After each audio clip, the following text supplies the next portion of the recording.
નમસ્કાર પ્રિય સાથીઓ, સ્વાગત છે તમારું આપણી આ યુટ્યુબ ચેનલમાં. તમે જોઈ રહ્યા છો એક પ્રેરણાદાયક આધ્યાત્મિક વાણી જે તમારા મનને શાંત કરશે, આત્માને સ્પર્શ કરશે અને જીવનને નવી દિશા આપશે. આજનો વિષય છે મનને કાબૂમાં લાવવાની દિવ્ય રીત અને જીવનમાં સાચી શાંતિ કેવી રીતે મેળવવી. પ્રિય મિત્રો, મન માનવ જીવનનું સૌથી શક્તિશાળી સાધન છે, પરંતુ જ્યારે મન કાબૂમાં ન રહે ત્યારે એ જ મન જીવનનું સૌથી મોટું દુઃખ બની જાય છે. મન એક એવી અદ્રશ્ય શક્તિ છે જે તમને સ્વર્ગ પણ બતાવી શકે છે અને નરક પણ. મન જ તમને હિંમત આપે છે અને મન જ તમને તોડી નાખે છે. મન જ તમને ભગવાન સુધી પહોંચાડે છે અને મન જ તમને સંસારમાં બંધન બનાવે છે. આધ્યાત્મિક ગ્રંથોમાં કહેવામાં આવ્યું છે કે મન ચંચળ છે, અસ્થિર છે, વેગવાન છે. શ્રી કૃષ્ણ કહે છે કે મનને કાબૂમાં લાવવું પવનને કાબૂમાં લાવવું એટલું મુશ્કેલ છે, પરંતુ અભ્યાસ અને વૈરાગ્યથી મનને જીતવું શક્ય છે. મનને જીતનાર વ્યક્તિ આખી દુનિયા જીતે છે. પ્રિય સાથીઓ, આપણે બધા અનુભવીએ છીએ કે મનમાં સતત વિચારો ચાલતા રહે છે. ક્યારેક ભૂતકાળની યાદો, ક્યારેક ભવિષ્યની ચિંતા, ક્યારેક દુઃખ, ક્યારેક લાલસા, ક્યારેક ઈર્ષ્યા, ક્યારેક ડર. આ વિચારો મનને થકાવી દે છે અને આત્માને અશાંત બનાવે છે. માણસ બહારના દુઃખ સામે લડી શકે છે મિત્રો, પરંતુ મનની પીડા સામે ઘણીવાર હારી જાય છે. મનને કાબૂમાં લાવવાની શરૂઆત સમજથી થાય છે. પહેલા સમજવું જરૂરી છે કે તમે મન નથી, તમે મનના સાક્ષી છો. મન તમારા વિચારોનો પ્રવાહ છે, પરંતુ તમારી સાચી ઓળખ આત્મા છે.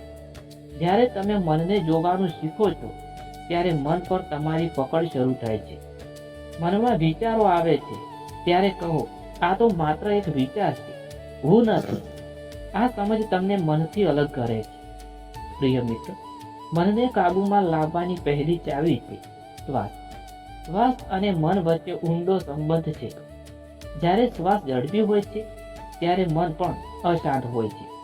જ્યારે શ્વાસ શાંત અને ધીમો હોય છે ત્યારે મન પણ શાંત થાય છે. દરરોજ થોડો સમય શ્વાસ પર ધ્યાન આપો મિત્રો. આંખ બંધ કરો, શ્વાસને આવતા જતા અનુભવો. વિચાર આવે તો લડો નહીં, માત્ર શ્વાસ પર પાછા આવો. ધીમે ધીમે મન શાંત થવા લાગે છે. બીજી ચાવી છે સ્વીકાર. ઘણા લોકો વિચારો સામે લડતા રહે છે. જેટલું લડો તેટલું મન વધુ ઉછળે છે. વિચારોને આવવા દો, પરંતુ તેમને પકડીને રાખશો નહીં.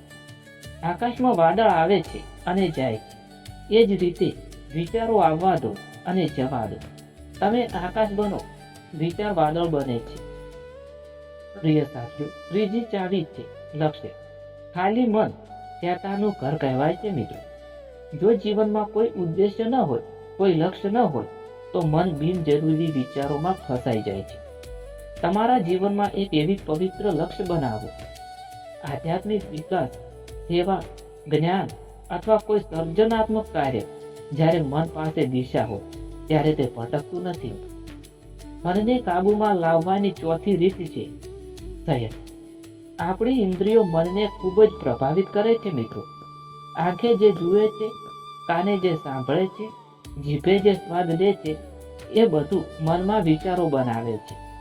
જો તમે સતત નેગેટિવ સમાચાર, હિંસા, અશ્લીલતા અને બિનજરૂરી માહિતી જોશો તો મન અશાંત રહેશે. તેથી સંયમ રાખો. જે જુઓ, જે સાંભળો, જે બોલો તેમાં પવિત્રતા લાવો. પ્રિય મિત્રો, પાંચમી ચાવી છે પ્રકૃતિ. કુદરત મનની સૌથી મોટી ભેટ છે.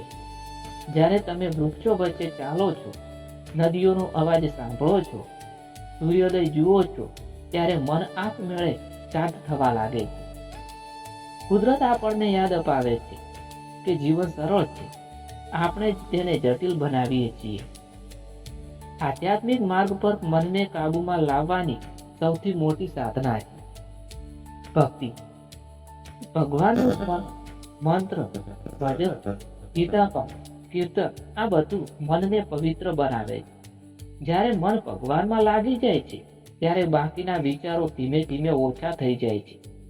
શ્રી કૃષ્ણ કહે છે કે જે મન મને અર્પણ કરે છે તે મન શુદ્ધ થઈ જાય છે. પ્રિય સાથીઓ, ઘણી વખત આપણે માનીએ છીએ કે મનને કાબૂમાં લાવવું એટલે વિચારોને બંધ કરી દેવું, પરંતુ સત્ય એ છે કે મનને કાબૂમાં લાવવું એટલે વિચારોનો માલિક બનવું. વિચારો તમને ચલાવે નહીં, તમે વિચારોને ચલાવો. જ્યારે કોઈ નેગેટિવ વિચાર આવે ત્યારે તેને પોઝિટિવ વિચારથી બદલો. જ્યારે ડર આવે ત્યારે વિશ્વાસ લાવો. જ્યારે ગુસ્સો આવે ત્યારે ક્ષમા લાવો. મનને કાબૂમાં લાવવાનો એક મહાન ઉપાય છે મિત્રો, આત્મવિચાર. દરરોજ થોડો સમય પોતાને પૂછો, હું કોણ છું, હું શું કરી રહ્યો છું, મારું જીવન ક્યાં જઈ રહ્યું છે. આ પ્રશ્નો તમને જાગૃત બનાવે છે.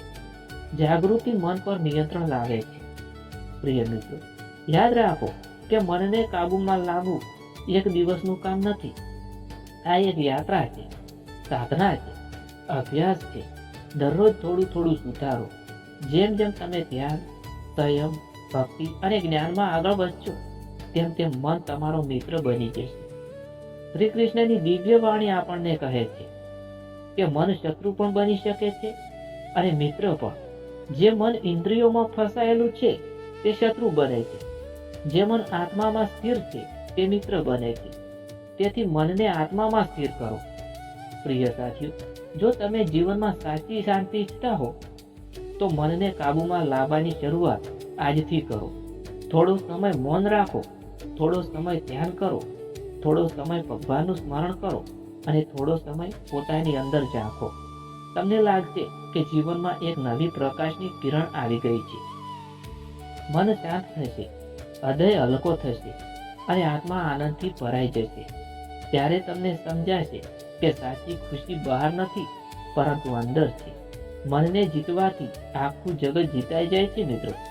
પ્રિય મિત્રો, જો આ વાણી તમને સ્પર્શે તો આ વિડીયોને લાઈક કરો, તમારા મિત્રોને સાથે શેર કરો અને ચેનલને સબસ્ક્રાઇબ કરો, જેથી આવી વધુ પ્રેરણાદાયક અને આધ્યાત્મિક વાણી તમને મળતી રહે.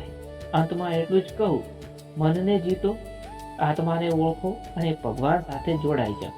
તમારું જીવન આપમેળે દિવ્ય બની જશે. હરિઓમ. ધન્યવાદ. જય શ્રી કૃષ્ણ, જય શ્રી મહાકાળીમાં, જય શ્રી સતીમાં, જય શ્રી ગોગાજી મહારાજ.